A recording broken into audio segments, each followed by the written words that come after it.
the problem is the same in terms of finding a romantic partner, not just friends. And I think that's why online dating apps really have taken off, because the perennial problem is the perennial problem of Jane Austen's girls, the Bennet sisters and all those sort of folk. We are a bit choosy, let's say. Everybody wants to marry Mr. Darcy. Unfortunately, there's only one Mr. Darcy, and he gets his pick, and then the rest of you kind of have to sit around the edge of the dance floor. You devote about 40% of your total social effort and emotional capital to the 5 people in that inner circle of kind of intimate friends, if you like. We sometimes refer to them as the shoulders to cry on friends. They're the ones who will drop everything, including the baby, to come and pick you up when your world falls apart. This is the Thinking Mind podcast. Welcome to the Thinking Mind podcast. Today we're speaking to Robin Dunbar, who is a British anthropologist, evolutionary psychologist, and a specialist in primate behaviour. He's currently the head of the social and evolutionary neuroscience research group in the Department of Experimental Psychology at the University of Oxford. He's best known for formulating Dunbar's number, a measurement of the limit of the number of individuals with whom any one person can maintain stable relationships. We are very pleased to have him on the podcast today, and we talked all about friendship and a little bit about dating and relationships through the lens of evolutionary psychology. Evolutionary psychology is a fantastic way of starting to understand how people behave, why people behave the way that they do, and it was amazing to get to speak to such a world-leading expert on this topic. Rebecca leads today's interview, and I also chip in a few questions. As always, to people new to the podcast, welcome. Here at the Thinking Mind podcast, you can access conversations all about mental health, psychology, psychotherapy, self-development, and related topics. To our OG listeners, welcome back. And now here's today's conversation with Robin Dunbar.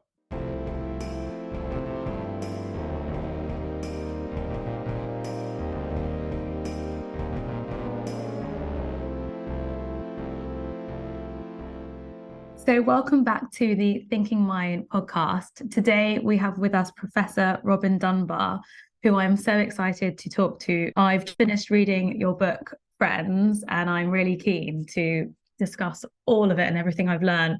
I think my main immediate takeaway from the book was my absolute, I sound shocked, which sounds really naive to say, but the shock at how my life revolves around my friends and my relationships, and yet I've never given any thought to how I chose these people or why I chose them, and what about my old friends and why they've let go.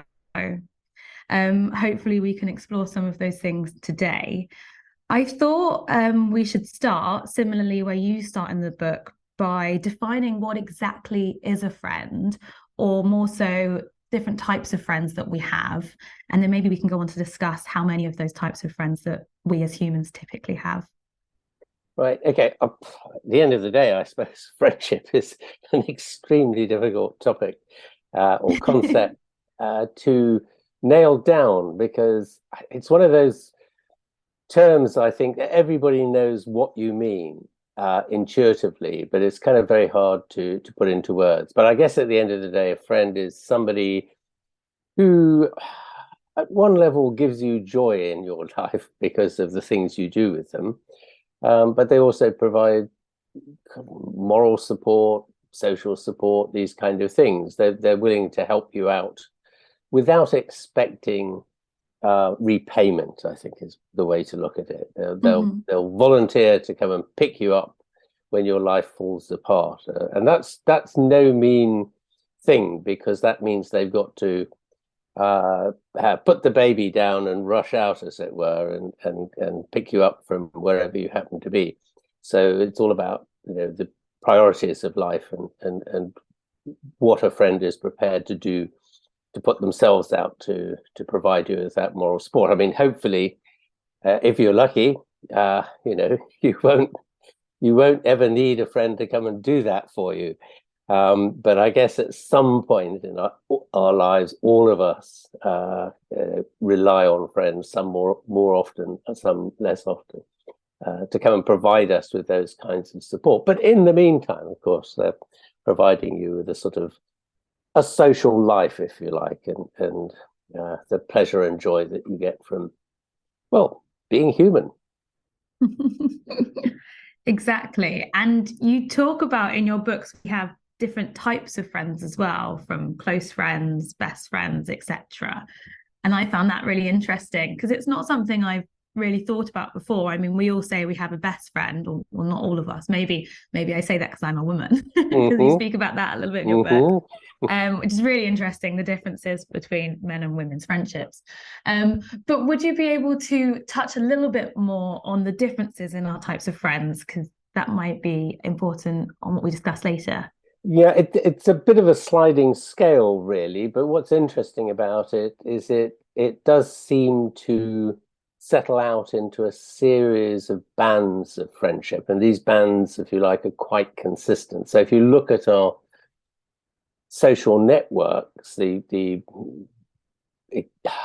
large-ish number of friends and extended families that we consider to be friends in a generic sense, our friends in a generic sense, in the Facebook sense, if you like, of friends, undifferentiated.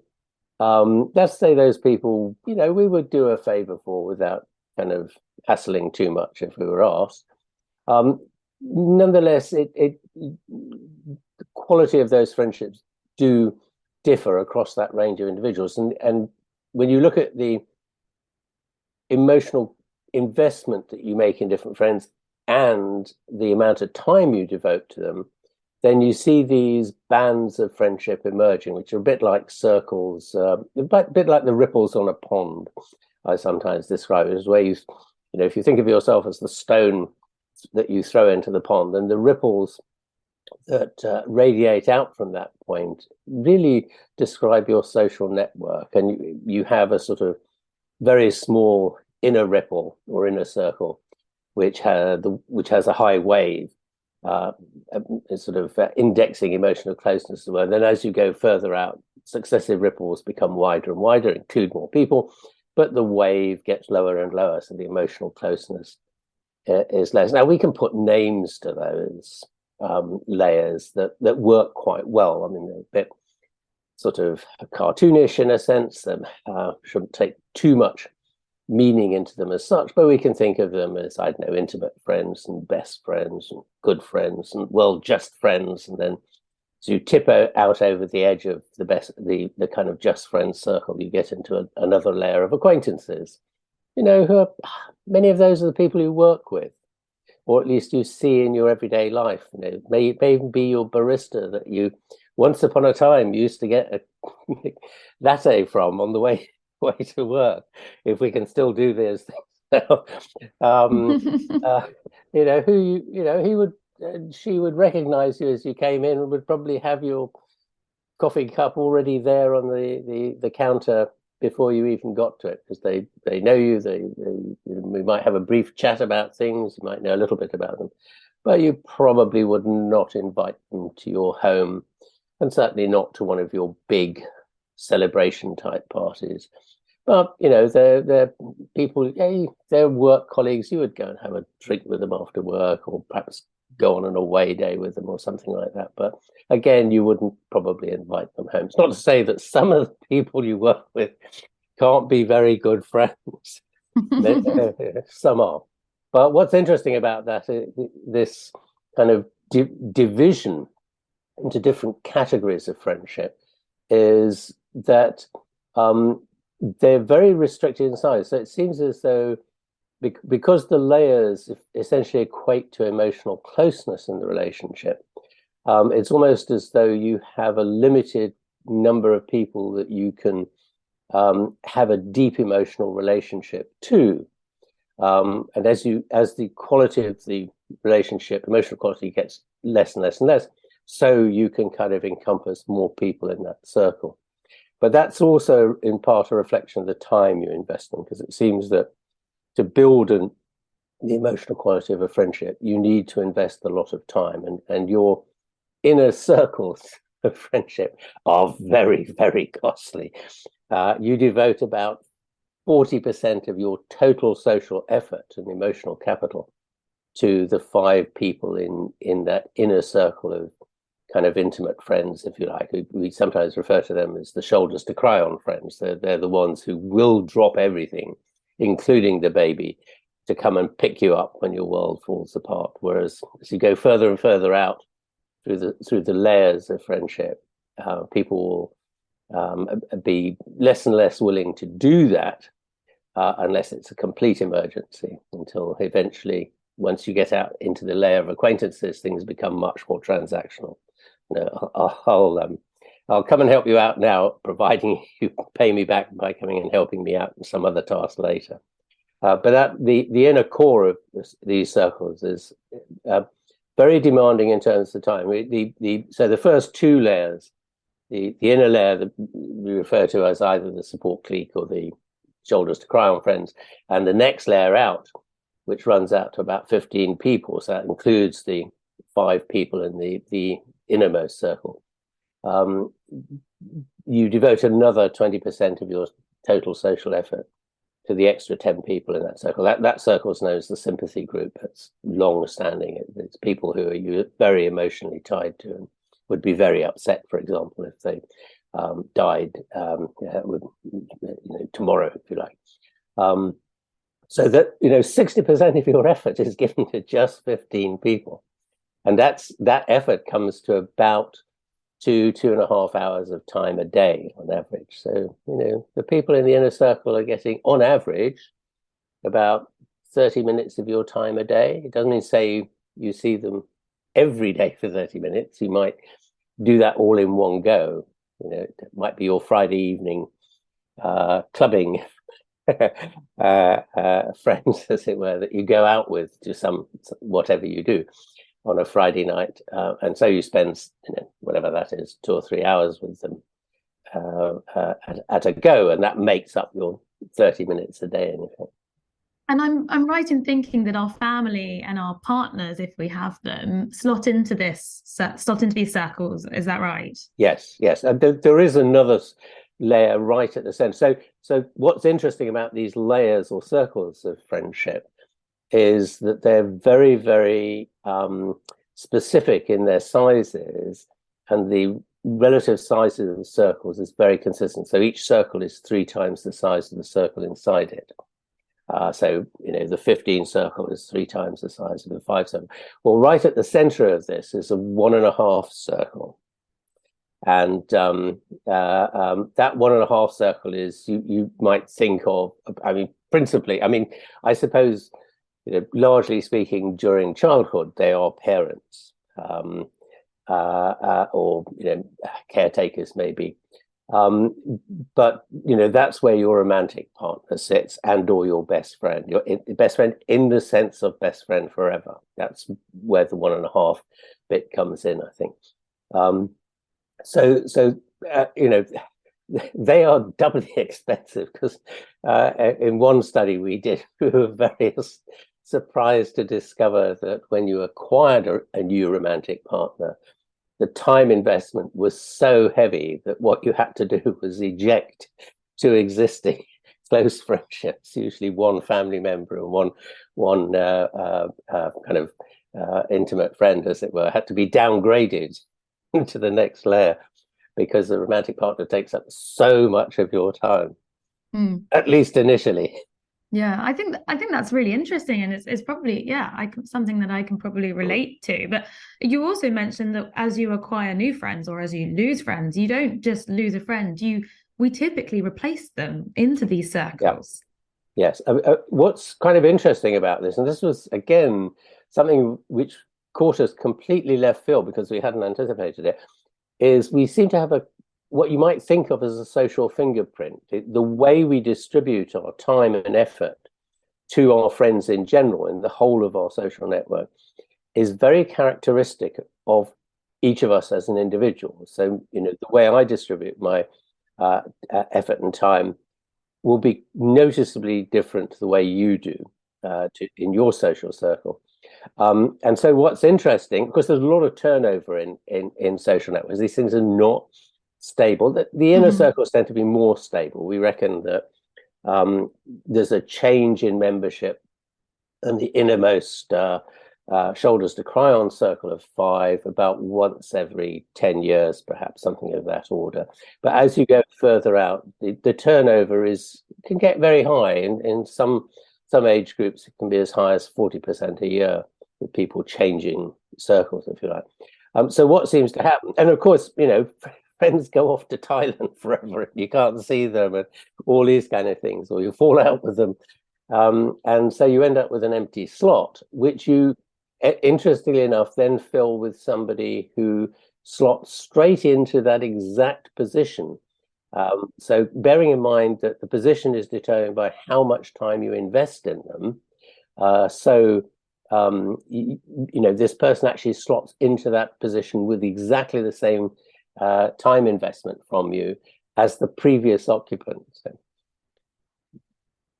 and we just have a study coming out anytime now, actually, which in this context is quite interesting, because it was looking at the frequency. So this is based on telephone call data, and it's done with data sets from 3 different countries: the UK, the US, and Italy. We see exactly the same pattern. We can predict from the frequency of telephone calls in the first month after 2 people meet how strong that friendship will be and how long it will last. It's so interesting, and also a little bit terrifying as well, just to think. I think when I first started reading the book, because you've got a whole chapter online in terms of Facebook and social media, and my initial thought was, this surely can't relate to the here and now, in terms of our communication must have changed, the amount, thinking about how much time I spent on my phone, etc. But actually, I daren't ask. I try not to be too bad. I think I'm on the right side of my 20s, almost there. Oh, I don't know. Anyway, but actually, what you found in all your research is that really our communication, the amount of communication that we do, hasn't actually changed, and who we communicate with also hasn't actually changed. And in the majority of people, the people we talk to online are actually the people we talk to offline. Yes, I mean, we've looked at these friendship circles based on the frequency of reciprocated communication appropriate to the medium, as it were. Offline, in the face-to-face world, we've looked at it online, in telephone call databases. We've looked at it in Facebook, several Facebook data sets, where we're looking at reciprocated postings, named postings to individuals. We've looked at it in Twitter accounts, so the Twitterati, as it were, the followers of a Twitter account, talking to each other. I suppose they tweet to each other, don't they? Again, with reciprocated named tweets. And what we see is not only the same circles with the same sizes based on the frequencies of communication, but also the same frequencies of communication within the circles across all these media. So it looks like the various media of communication, whether that's letter writing, let's say in the 19th century, or telephone calls in the early 20th century, or digital social media more recently, these are just substitutable. I'm not 100% convinced that they're as satisfying digital media as face-to-face interactions. And I'm rather inclined to view digital media as sticking plasters. So they do, and I think that's been why they've been so successful, really. Social media like Facebook and so on, is they filled a gap in a context where people have much higher mobility now than they used to. So your friends sort of disappear off to a different part of the country, to get jobs and so on, and keep doing that during the course of their lives. So, it's a very valuable way of keeping contact with them and maintaining that friendship. But I think if once in a while you don't meet up face to face again, I think no amount of digital media will stop the natural decay of relationships in the absence of physical contact. So what social media are doing essentially is slowing down the rate of that decay quite appreciably. So it's going to take much longer. But if you don't meet up once in a while, sooner or later, they will just end up as acquaintances that you once knew. In the normal course of the everyday face-to-face world, that takes about 3 years for somebody to slide from being, well, perhaps not your best friend ever, but certainly in that 15 circle, let's say, of best friends, to slide from that position into being an acquaintance. So it's beyond your 150 allotted network size, as it were. It takes them about 3 years of lack of contact for them to drift down slowly, right the way out of your core circles. It probably takes somewhat longer. I mean, we don't know how long it will take with just digital media, but I suspect it could be in the order of pushing 10 years, maybe. I'm just hazarding a guess, really, but certainly longer than 3 years, because the continued contact is just going to hold them in that little bit longer. I'm really curious, have you done any work looking into the life cycle of not just individual one-on-one friendships, but the life cycle of groups? Because groups seem to be a phenomenon on their own, in that you see groups often come together. In psychotherapy, we talk about groups forming, bonding, then storming when there are conflicts, then perhaps undergoing some kind of repair, and then groups might peak in terms of how close the members are, and then there might be a decay. What you have in social media, what social media allows for is, for example, the WhatsApp group, right, which everyone's familiar with, that allows them to be maintained digitally. But I'm curious if you've looked into groups at all and group We dynamics. haven't actually, not in that sort of context. I mean, we've looked at network sizes, your total network size, as it were, what are called egocentric networks. So it's your personal social network, as have a lot of other people over the course of the lifespan, although this has to be done cross-sectionally. And that has a very characteristic shape because it sort of, as you might say, starts with 1.5 shortly after you become a verbal human being and capable of interacting with the people around you when you're a baby. And you gradually seem to add layers of networks, but you don't sort of achieve the full network size until seemingly your early 20s sometime, and then it sort of there's some pairing that goes on, usually as a consequence of the arrival of your own children, who are the best destroyer of social life that's possible, because they take up so much time, of course, and energy. And at that point, you sort of stabilize around about 150, and that seems to carry on about that level till post 65, maybe 70-ish, and then it starts to contract again. So that pattern of expansion, stabilization, and decline is very characteristic of relationships, and all the pointers are, and there has been some work on the nature of groups, tends to suggest much the same thing. There has been some interesting work on multiplayer online games, these ginormous gaming environments, and they seem to behave exactly like we do in the offline world, because you see exactly the same circle. So you're looking at primarily the formation of alliances here, for example, in things like World of Warcraft and the like. So that's the criterion for a relationship. Well, you see the same circles with the same sizes. It's just that the turnover is much higher. So in some sense, the stability of your network and how long relationships last is going to depend, perhaps obviously, so on the function it serves. So your real social circles, as it were, friendship circles, have something of a longer lifespan than, say, something which is a bit more transactional, like a gaming environment. But nonetheless, the same principles apply, because you kind of know that certain other players are reliable, they don't stab you in the back and play games with you in just the same way that your friendships are. But the turnover is just higher in those kind of environments. But I think you can kind of view groups in general, of the many kinds of groups that we form, be they clubs or what have you, in much the same way. Our interests change, so we kind of are less interested in engaging in some way, or we fall out with somebody.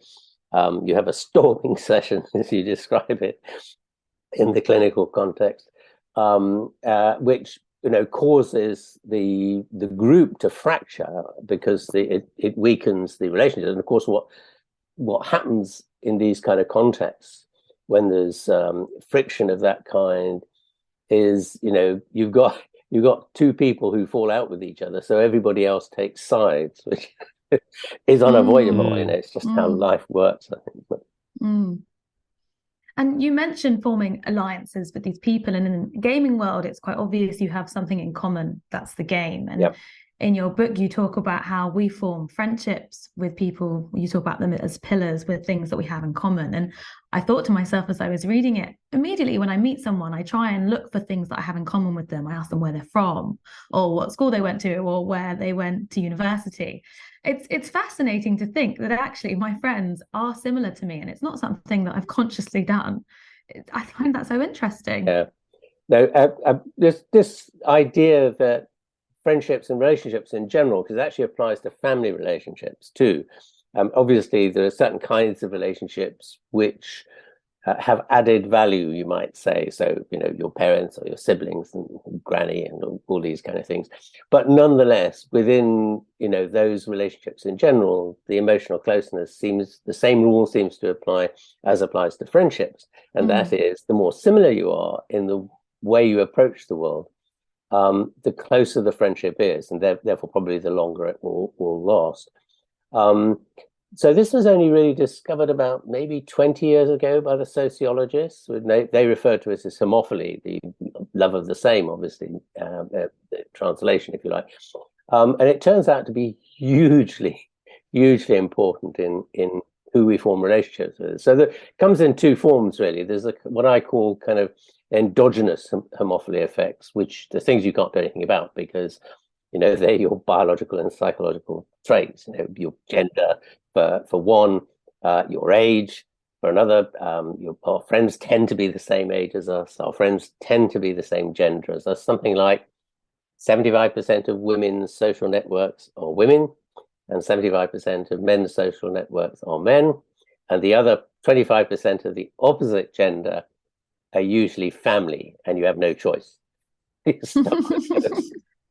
The ones you have choice over, we seem to prefer to go to the same gender. And remarkably, that those proportions remain constant across the lifespan from the age of 5 to 85. It doesn't even budge an inch, Your personality is another one. So extroverts tend to prefer extroverts as friends. Introverts prefer introverts. You can understand that, it's the same with any relationship. If you're both extroverts and want to go clubbing on Saturday night, nirvana. Yeah.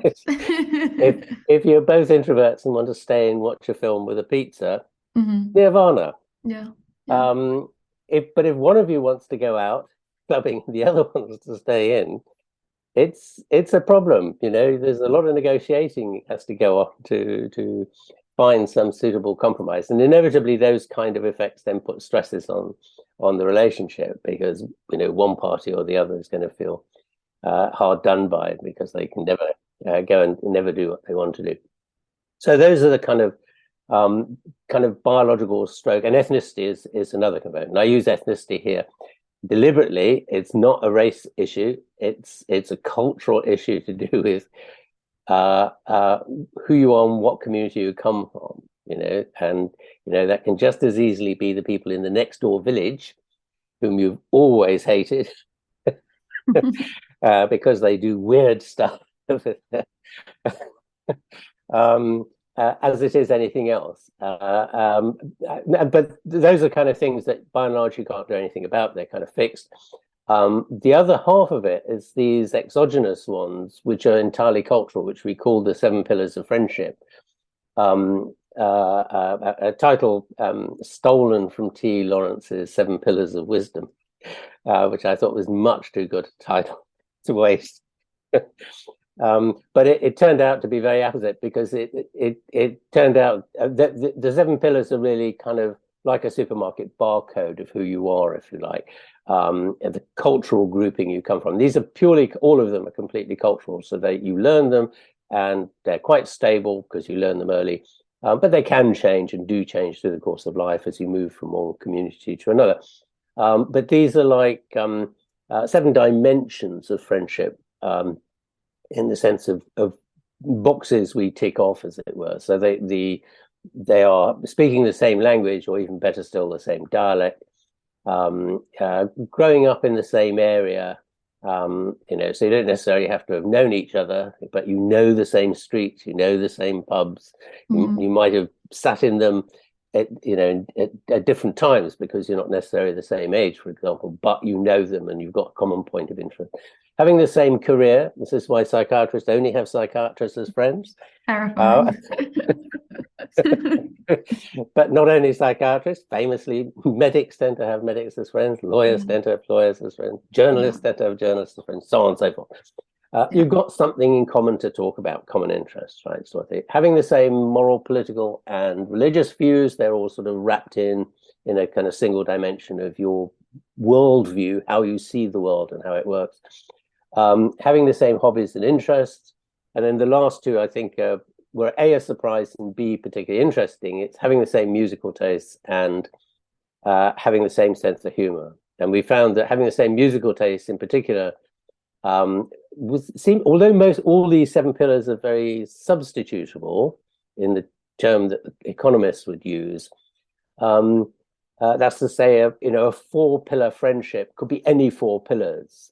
So you might have several four-pillar friendships with different people, but they involve four different pillars in each case.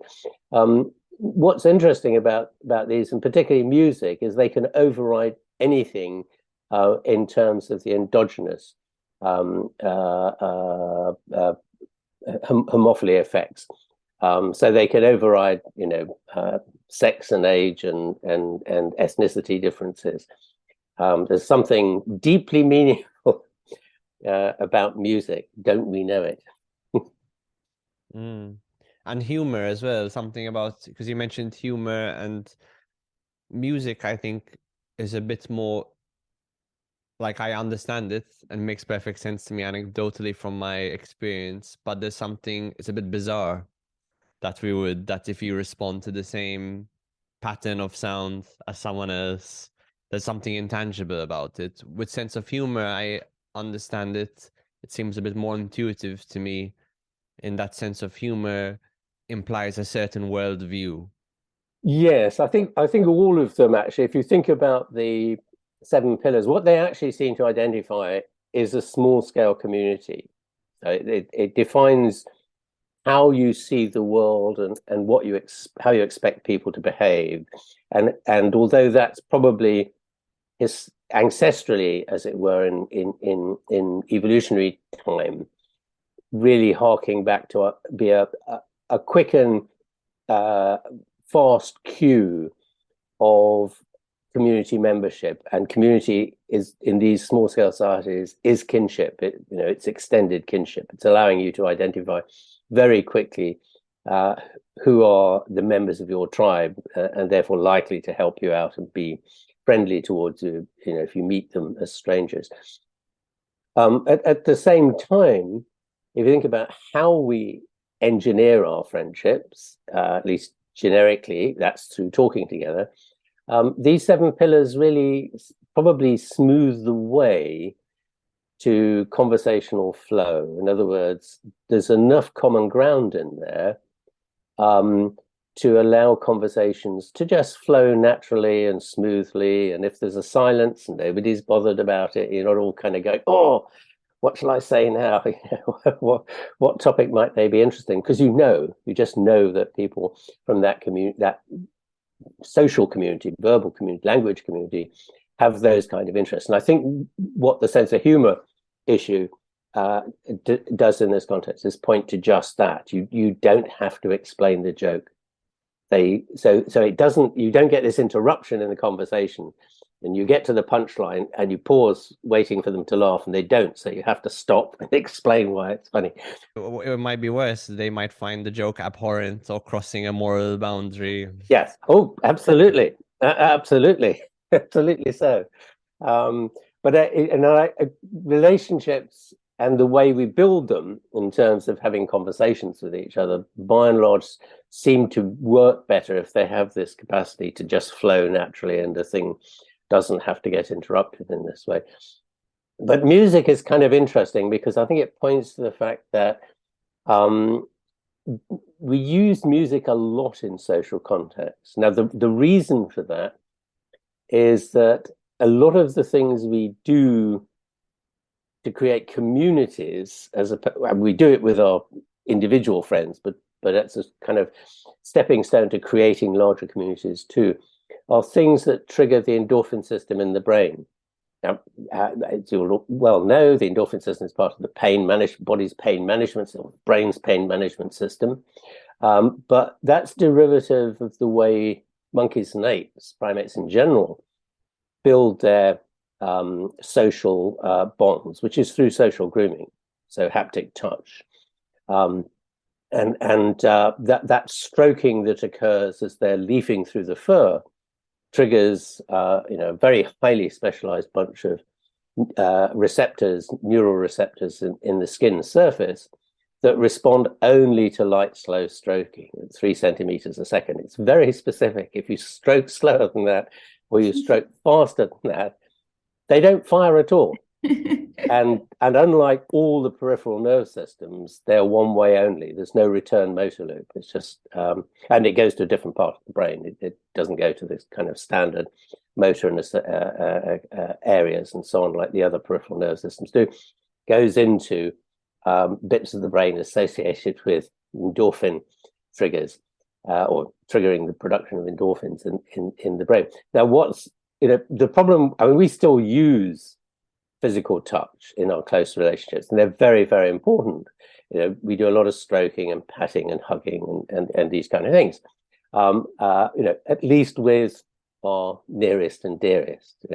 But there seems, because that's a very time-consuming process for building friendships or relationships in general, there's an upper limit on the number of individuals or the size of the group that you can maintain in this way. So what's happened during the course of our evolution to modern humans is we found other ways of triggering the endorphin system that don't require physical touch. So it doesn't involve this intimacy that limits physical touch in this way.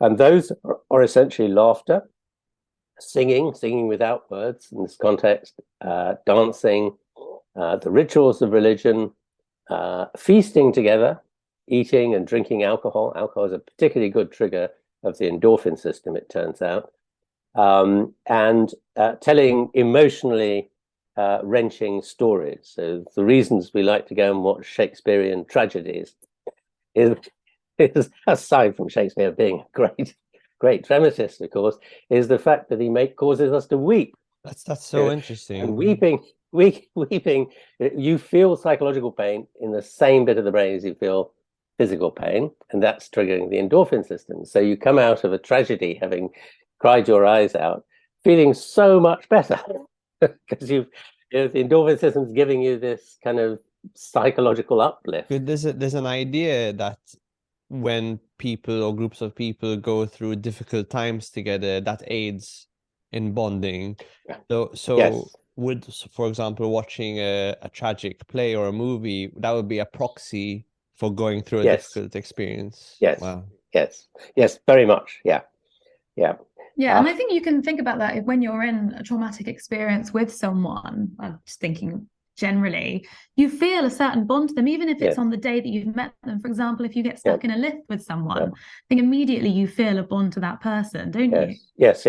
Absolutely so. And this is a very familiar effect to people in the military, and particularly in the army, because the army are on the ground. If you're at sea, you're somewhat protected by some steel, and if you're in a plane, you're somewhat protected, as it were. But in the army, you're there literally on the ground. There's somebody right in front of you, and a live firefight is a terrifying experience. And very often these guys come out of these experiences because they've literally lived and died together for the whole of the time. And they come out terribly strongly bonded with each other. And the same with firemen, apparently. And if you're rescued by a fireman and carried down one of those on their shoulder on one of those rather terrifyingly high ladders, one of the problems they have is whoever they rescue it that way, is perpetually bothering them forever afterwards.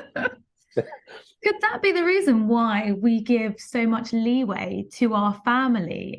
You spoke about this in the book, but I also think it's very realistic in that if my friends don't talk to me for a few weeks, I'd be a bit miffed. If I don't go 3 weeks without speaking to my mother, 100% she's still my mummy, and I'm going to call her and have exactly the same connection and conversation with her. Could that trauma that you've been through with your family, your whole life, underpin that, or is there other complexities to it? I'm not sure if I think it's enormous bad luck if you've had a lot of trauma with your family. I mean, clearly people do, because traumatic experiences, maybe, But I mean, even so, I mean, I was actually just going to say, I mean, you might have been in a war zone with your family, and I'm sure that helps to bond it. But I think it's much deeper than that. I think this is what seems to underpin family relationships is the exposure you've had to them, particularly during your perhaps teenage years. So it's when you're really learning how to be a member of a community, and that community, in this case, then is the extended family. And so it doesn't seem to depend on being a baby or a young child. It really seems to pitch into that second decade of life. Somehow, because that goes on for a long time, it builds up these very close bonds. Of course, you see a lot of them too, because they're always turning up at weddings and Christmas and Thanksgiving and all these other things that we do, and perhaps that's why we do them. To bring the family back together, as it were, to reboot the relationships. But because you're seeing a lot of them, that's what seems to grind those relationships, if you like, in stone, as opposed to being, in clay, something more friable. And it's the same, I think, with a handful of best friends. I mean, and here we're literally talking about a couple of people only. So, let's say in your sort of early 20s, late teens, early 20s, college, university sort of era, you're spending a lot of time with a number of people, doing a lot of dancing, singing, emotionally scarred storytelling, all these other kinds of eating and drinking things that students do. And that seems to really bind some of those relationships, not all of them, very tightly. In other words, that little handful of maybe only one or two people, that you can pick up those friendships years later, exactly where you left them off. Whereas all the other ones, this is a common experience when you go back to a school reunion or something like that. You meet up again with your best friend of the time, and it's like it always was. But you look round at the rest of them and you go, oh, was I really friends with these people? We have nothing in common. And it's interesting, I mentioned I can go weeks without speaking to my friends, and I'm a woman. You talk about a lot in the book about the differences in relationships between men and women, and what maintains relationships between men and women. Could we talk a little bit about the differences in friendships between men and women? Because I think it's fascinating. I quite agree. I think it's extraordinary and really interesting. And it was another thing that caught us completely left field because we hadn't really expected it. That wasn't just because we were all boys doing the work and didn't understand friendships. But it really did make us sit up the extent to which the social worlds of the two sexes really are kind of radically different. So in the sense that, and of course, the response I often get is, well, this is very stereotypical, isn't it? And you go, yes, that's what stereotypes are based on. Centuries of observation by all of us, as it were, and our ancestors picking up these things. So the differences really do come down to the emotional intensity of women's relationships compared with men. So I think the best way of describing that is in terms of women's friendships tend to be much more focused and dyadic and focused on the individual. So you might think of them as what's important is who you are, not what you are. Whereas men seem to live in a much more casual social world, which is much more club-like. Their friendships are much more club-like in the sense that who you are is unimportant. What you are, what club you belong to, is what matters.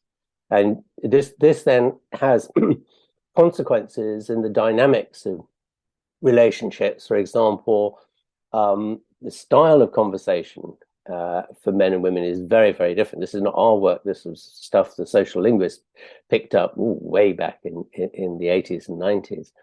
The women's conversations are much more collaborative, is how they describe it often. There's a lot of what's called back channel that is littered through the speaker's utterances, as it were. So you're giving a speaker and your listeners are going, oh yes, I know what you mean, hallelujah. I know I do that because when I listen back to podcasts, I'm constantly umming and saying yes, and it's frustrating to edit out. And men don't do that, and they regard it as rude to interrupt the flow of conversation. So their conversations come across as much more combative in a sense. I hesitate. That's how social linguists have described it. I'm not sure if that's actually a fair way of describing it. It's just a different dynamic, as it were.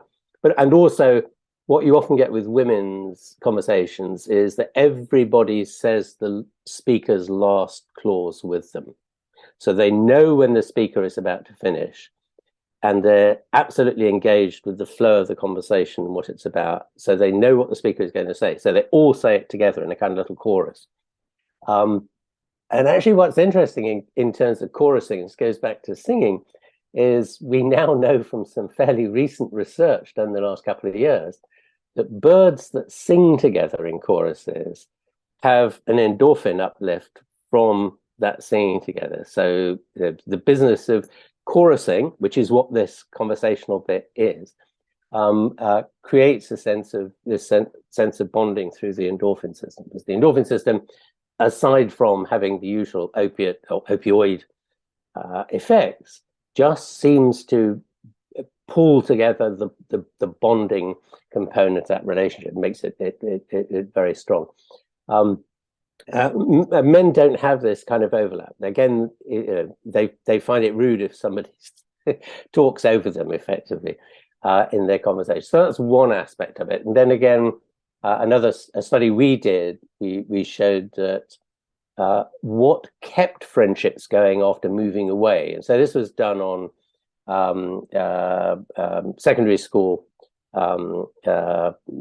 pupils moving away to university. So we picked them up in their last 6 months at school and followed them all the way through their first year at university. So after they've moved away from home, found new friends. What kept the old friendships going for girls was making the effort to find opportunities to talk together. So that might be phoning, it might even be texting and things like that, but it was the opportunity to engage talking. Talking had zero effect on boys' friendships. I mean, absolutely flatline.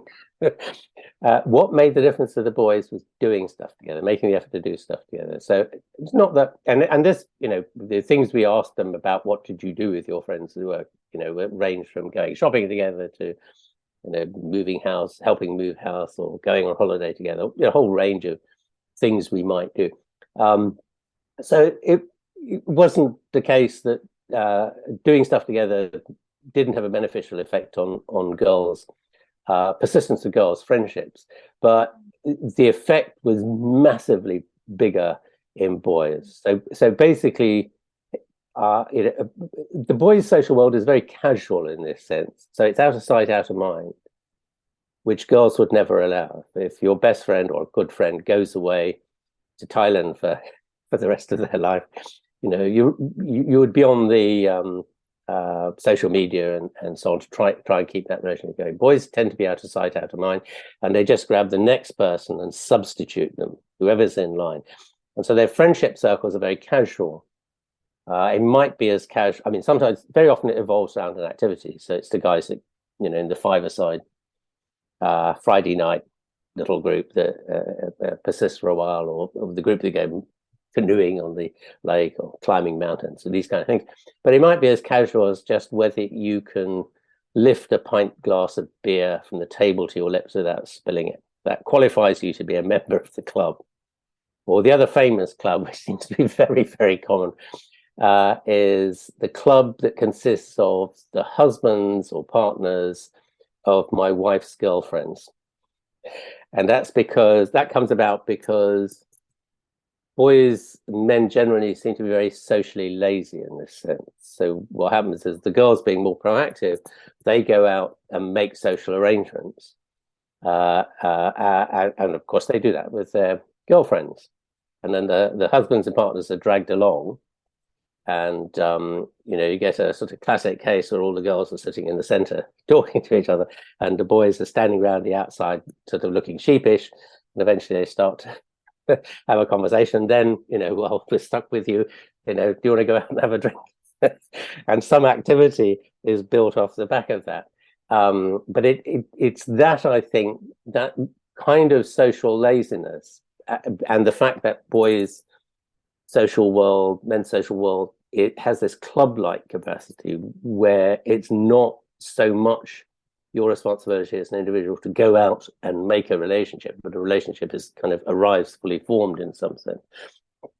That probably explains a lot of the problems that men have after divorce or being widowed, right? Because what then tends to happen, particularly after divorce, is suddenly half of their social network won't talk to them, because clearly, that's the wife's half of the social network and her family. In that context, the bloke is the baddie, obviously, and therefore they won't talk to him. So suddenly, half of their social network vanishes overnight. And we have the same problem, I think, with widowing and widowhood. Aside from very close family and friends, everybody else sort of chews their fingernails and goes, "Oh, I really ought to go and see Jimmy or Jemima, see if they're all right, and getting on." But, because we're kind of nervous about death and the issue of death, we never quite do anything. So suddenly, because you're not seeing these people, these relationships just drift away. And then there comes a point where, well, we haven't been for a year. Do you think it would be a bit pointed if we turn up now? So the thing comes to become a self-fulfilling prophecy. So I think a lot of the problems that you see in socially with men post divorce and post widowhood, as it were, arise as a consequence of this. Because I think normally if you think about a village life, how village life used to work in traditional societies, really you had two social networks. The village consisted of two social kind of interdigited network. There was the women's network, who did all the stuff of interest to them together, and a lot of that has to do with kind of mutual support and emotional support, as it were, and mutual support in terms of child rearing in particular. And then there was the men's network, which was largely just hanging out. There's very little talking. A lot of singing, probably.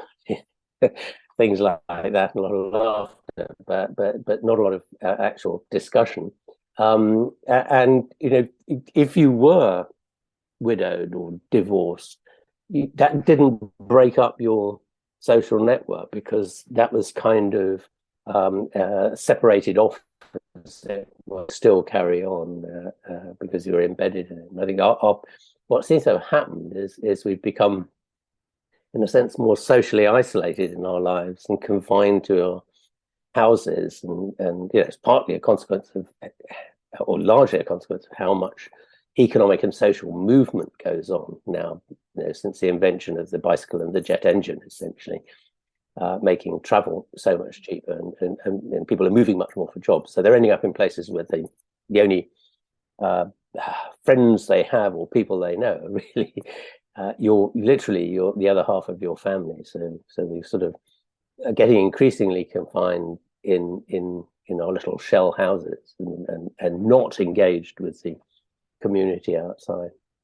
It's sadly ironic, really, to think that we can move further away than ever, and yet that has led to people feeling more isolated than ever. Yes. Yes. There were a few moments in your book that I felt quite sad reading, if I'm being honest, and the most poignant sad moment actually was at the end of the book, where we talk about social media and our communication, and we've mentioned already about how important touch is. And also, we haven't discussed this, but I think most people will appreciate that body language is so critical to communication. And unfortunately, we're not even face-to-face today, which is a shame. But I wanted to hear your thoughts on where you think we may be in 10, 20 years' time, after the large proportion of teenagers will maybe have most of their communication, or maybe not most, but a large proportion of their communication online, where they won't have that body language or that touch or the elements of a face-to-face conversation.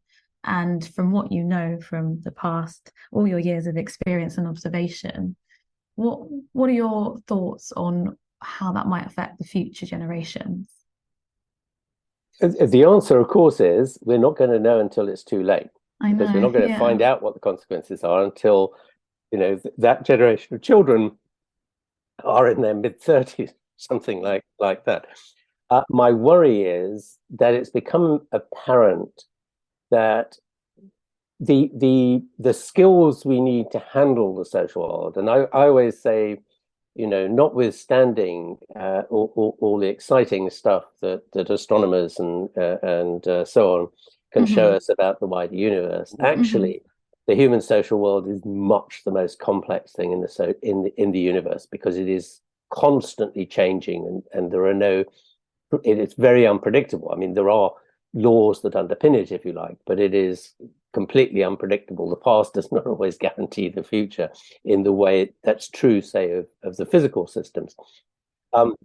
So you can't legislate genetically or biologically for the ability to manage this social world. The best that, if you like, that evolution can do is provide you with a whacking great computer and some basic principles written into it in the software, if you like, and then you need loads of practice.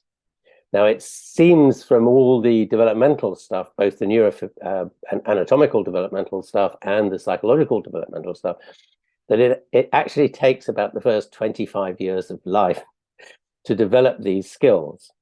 And that's because I sometimes describe it with the analogy of a football field, right? So what your biology has given you is essentially the white lines on the pitch and a rule book which says you can do these kind of moves and within these boundaries. But what it doesn't tell you is how to play the game. The only way you learn how to play the game is to practice on the field against other teams.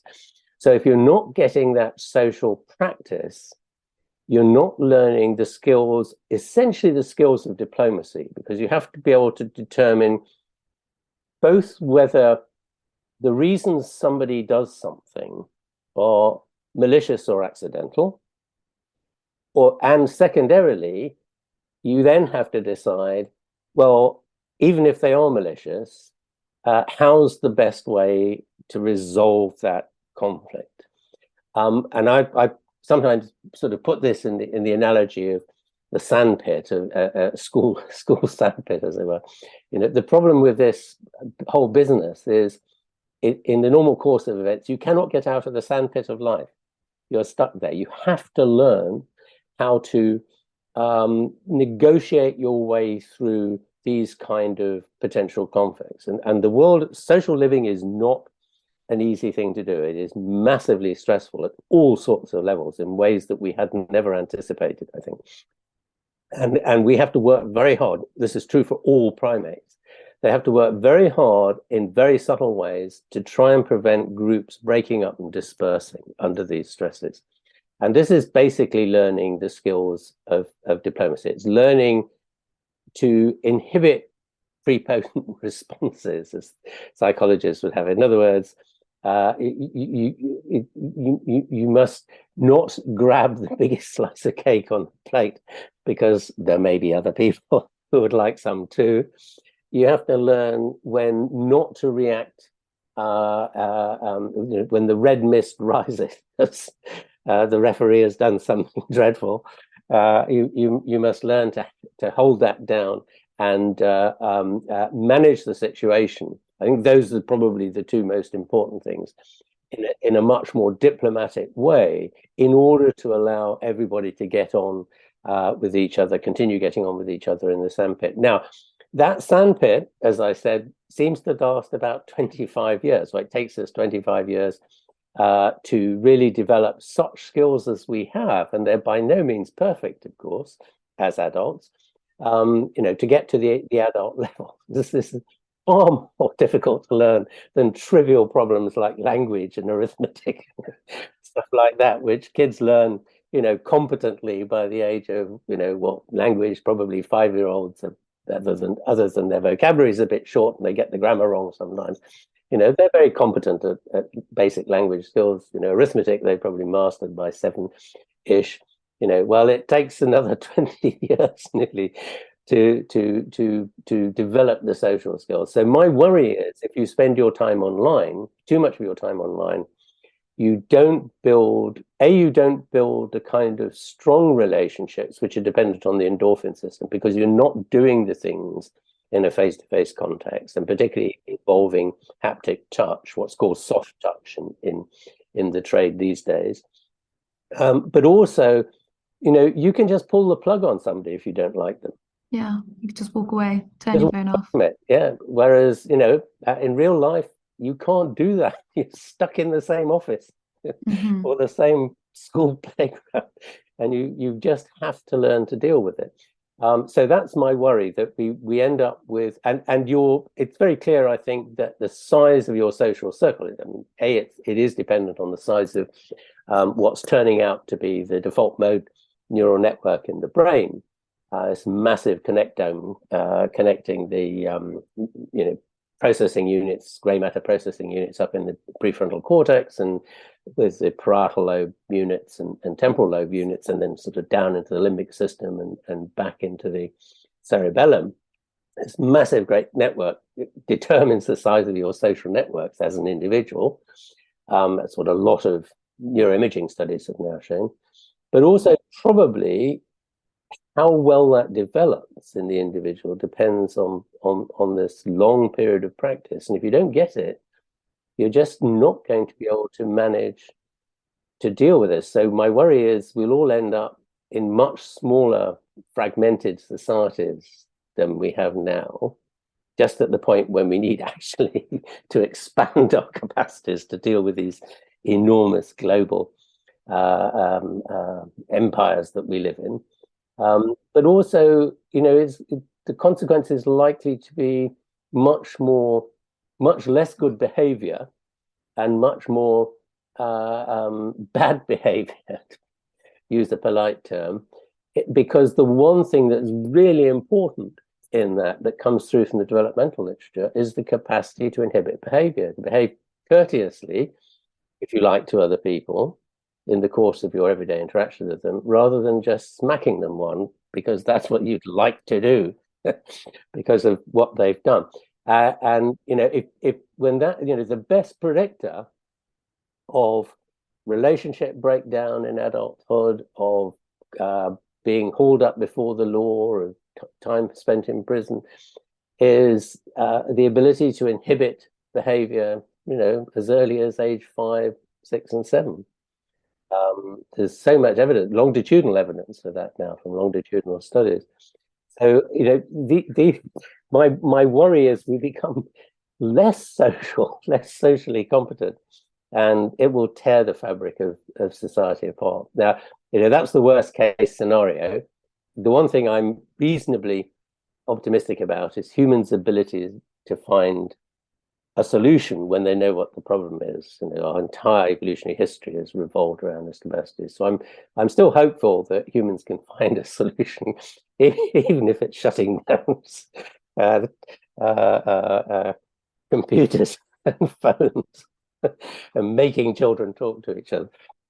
I suppose the other layer of complication on this, because I do think that social skills obviously require practice, but you can teach people social skills, and you can teach, as we've started to discover certain principles that underlie social skills, you can teach it to people.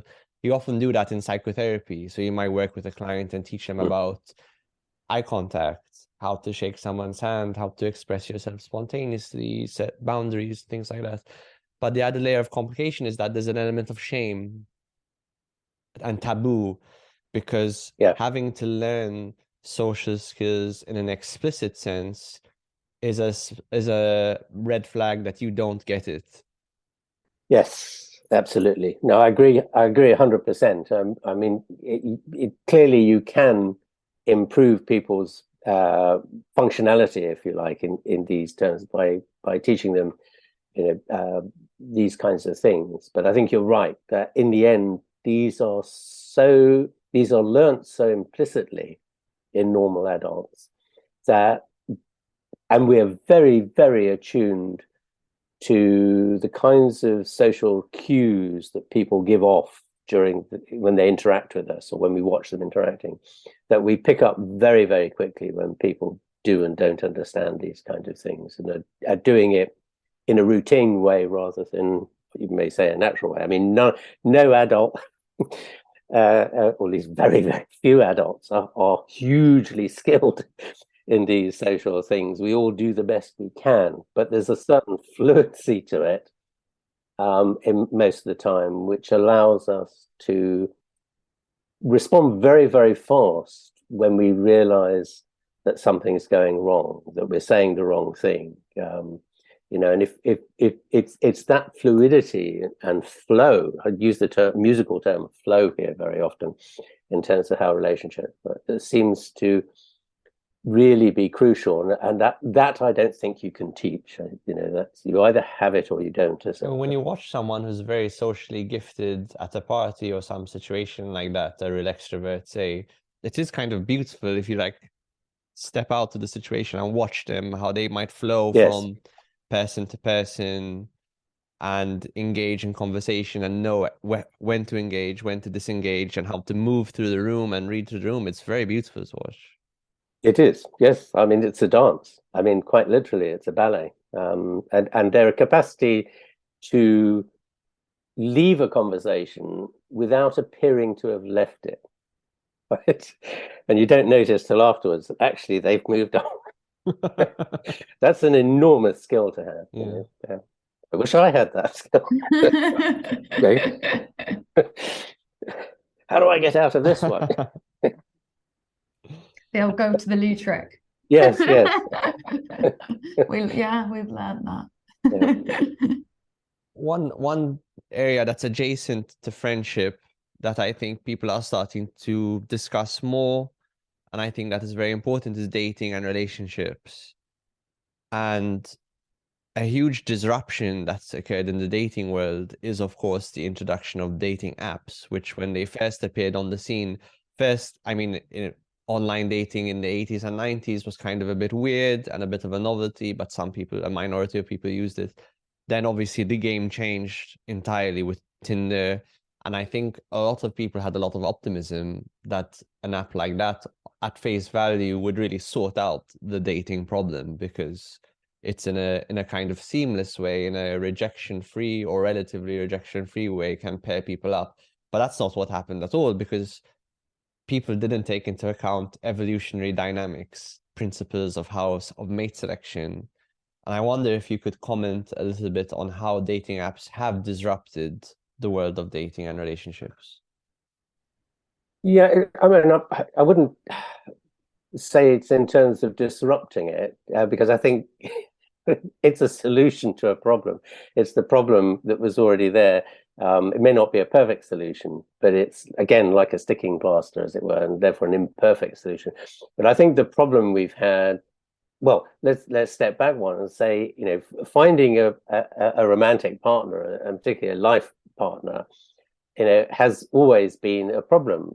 Just go away and read Jane Austen. Absolutely beautiful observations on the quirks and foibles of life in the real world, as it were, so well described. Essentially, we're looking, as with our best friends, we're looking for people that actually match us quite well. And it seems that romantic relationships that are more similar last longer than those that are different, despite the urban myth that opposites attract. There is a sense in which that's true, but that's another issue. So the problem we have always had is how to find somebody suitable out of the limited choice that you have. And particularly in village societies, how do you find somebody suitable from the very limited choice you have? Now, I think what's happened, so backing up a bit more, there have always been matchmakers, right? In some societies, these have continued longer than others. And some even, some communities within the UK now still have, the community matchmaker whose job it is to go around and find a partner for you. But the Victorians had this problem. That's when personal ads first started. And I think that had to do with a lot of the fact that there was a lot of mobility in domestic service. So because the grand house folk were moving, from their London house to their country house and so on, a lot of the servants moving with them ended up, sort of very restricted in who they knew and finding partners. So you had an awful lot of interest in Victorian times in personal ads in newspapers and whole magazines devoted to these things, which sort of died away and then came back again in the 70s, and then have been replaced by online digital versions.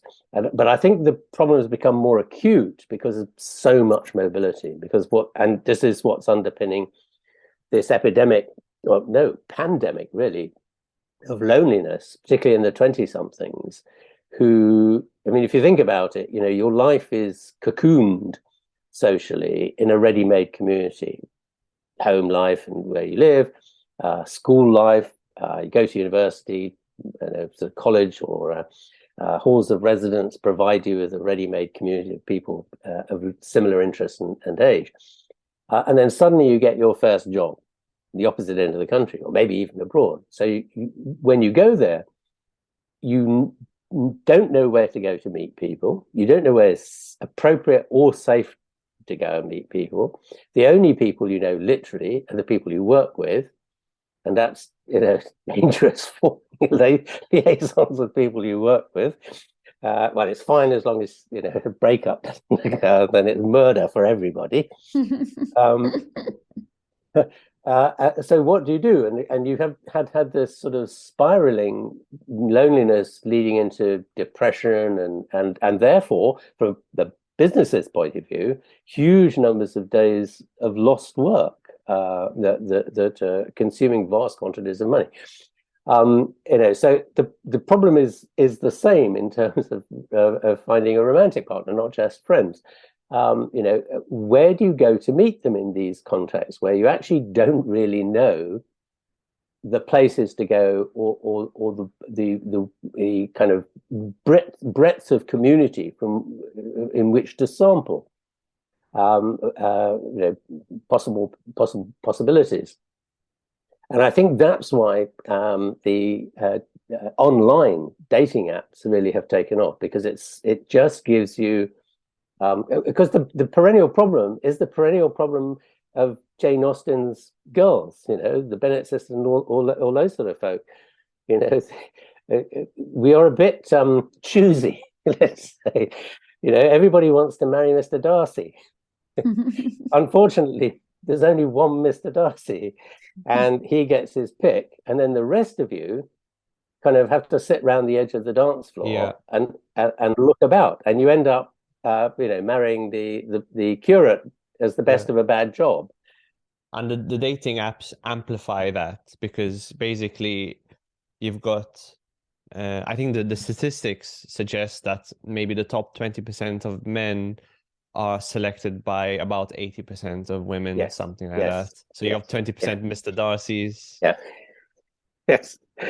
Yeah. Yeah. But I mean, it's only advantage in some sense. It's providing you with a wider constituency to serve than you would normally be able to do, in a face-to-face environment. But it's still not necessarily helpful, but for the reasons that you've just given. But also, in addition, there is some evidence that exposure to things like digital media, so Facebook or anything else like that, makes people dissatisfied with their relationships, because they see, if you like, they see who or what is out there, and they kind of realize that their current partner probably isn't Mr. Darcy. On a more subtle level, I think dating apps also unconsciously condition us to commodify people, because dating apps give us these endless brochures or pamphlets about other people. Height, absolutely. Income, occupation, looks, and you do that 1,000 times. It encourages your brain to strip away the individuality, and obviously you're online, you're not seeing the individuality, you're not seeing the X factor of people as well, so there's that issue. Yes. No, I agree 100%. And if we take it back to when we spoke about the pillars earlier, and the strength of a relationship correlates with the amount that you have in common, I suppose if you increase your range of people you're looking at, the likelihood that you'll have a lot in common with these people, I suppose, reduces. Yeah, yes, in some sense, this is probably true, in that you're changing the scale from the village, where everybody views the world in the same way, to the whole country, where you've got loads of different villages, each of whom view the world in a different way, and so it's not in one sense, it's increasing your choice by providing you with access to a wider range of people. But on the other hand, actually, doesn't necessarily mean you've got more people whom you would gel with, which is the real issue. Because there's sort of the smoothness with which the relationship will work seems to depend so much on either having the same kind of 7 pillars, if you like, and so on, or converging on a common position through building a relationship. And to some extent, that's a bit hard work, because you might have to forego some of your preferred interests. You might have to give up on your ravey pop group that you're an avid follower of, because your other half doesn't like them, etc. But you're prepared to make these kind of compromises. So it's kind of not the nirvana solution that is sometimes claims to be, or everybody hopes will be. Their only real advantage is that it just allows you to find the needle in the haystack, if there is one, quicker than you might have done otherwise. And the question then is, well, what else do you do? How do you find not just romantic partners, but friends? And the answer is the old ways. Join a club. So whether it's a sports club, running club, a jogging club, or whether it's a bridge club or a singing group. I'm a great advocate really for joining choirs, and I don't mean to sing Bach cantatas with the BBC Philharmonic Choir, although that's perfectly a good place. But most of us can't sing that quality. I just mean Gareth Malone community singing, where nobody worries too much whether you're off key or not, and it's the pleasure.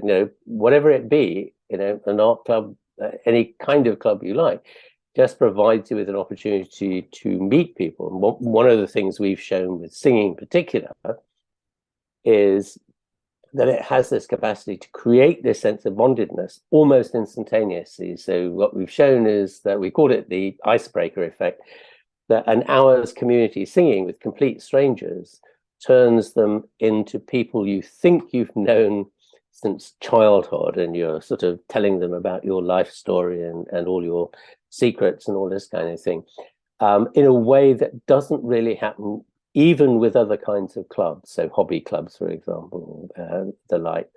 There's something magical about singing. So my recommendation always is find a singing group or a choir, and it's as close to nirvana as you'll ever get.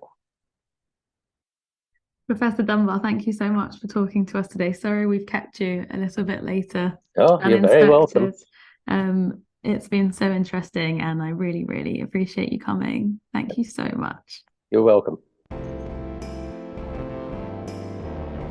If you enjoyed today's podcast, we'd love it if you share it with a friend, or you can give us a rating on Apple Podcasts, Spotify, or wherever you listen. If you fancy it, you can even buy us a coffee to support the team, and the links for that will be in the show notes. Thanks for listening.